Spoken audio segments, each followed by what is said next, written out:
Right, hi everyone.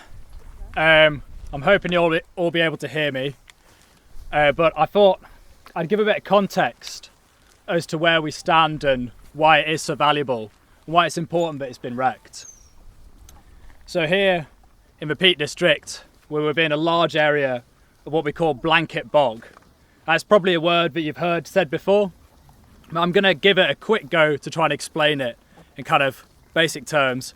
Hope to inspire you as to how special this really is. If you look under your feet, what you'll see as you walk around here, even here it's probably still, is a dark black soil called peat.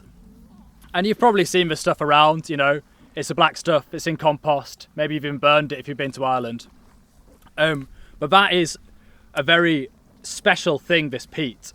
What it is pure organic matter, pure plant matter. And that's happened over a process of thousands and thousands of years.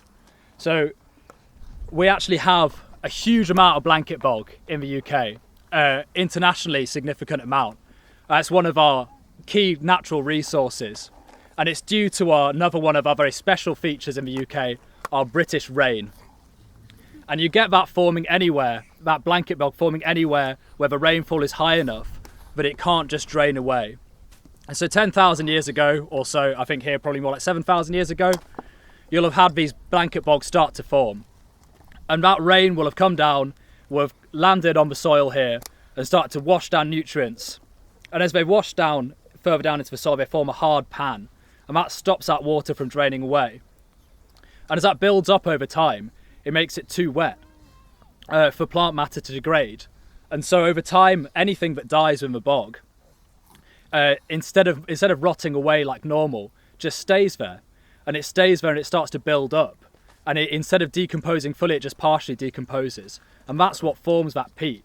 So any cotton grass, any flies, any of the sphagnum moss that comes into there, instead of rotting away, just forms this peat and that builds up and builds up. And you can see that preservation process happening. If you've ever seen any of the bog bodies, you know, as people that fallen into the bogs 5,000 years ago and they're still completely preserved so well that they thought it was a recent murder case when they found these bodies. It's so good they are at preserving. And as that peat builds up over time, it starts to take the plants away from the ground surface. So if you stand on top of the moor over there, you're probably, I think, 2 meters raised above the soil. So that's 2 meters of pure peat you're standing on. That's pure carbon, pure plant matter. In place in the Peak District, it can be up to 7 meters. You can imagine that when you're standing on top of a Kinder Scout on a deep bit of peat. Imagine looking down beneath your feet and 7 meters below. That's the original ground surface.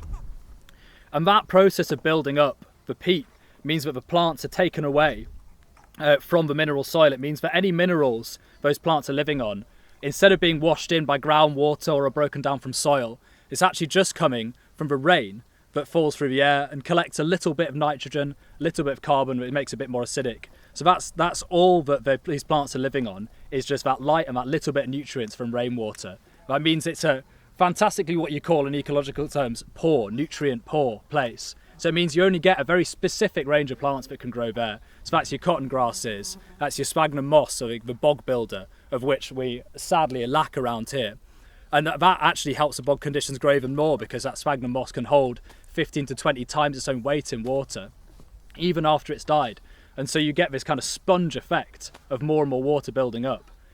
And that nutrient poor condition allows even quite interesting things to grow, like carnivorous plants. You have sundews and butterwort, but they struggle so much to get nutrients that they're collecting flies and other insects from the air and breaking them down to get more nutrients. And that means that you get a really particular range of things. It's not just anything that can live up here. So that's why these wetland birds like curlews and lapwings and golden plover and the grouse as well can only live up here. It's because it's a very special environment, very particular, with needing a very particular range of kind of skills to live up there.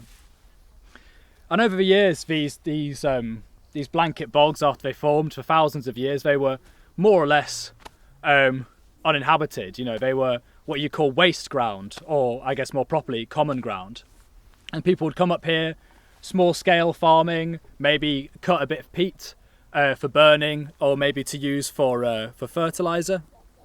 But then, as Maggie said, 200 years ago or so, there was a increase in that increase in the kind of use of this land, and that was all part of this process of the enclosures.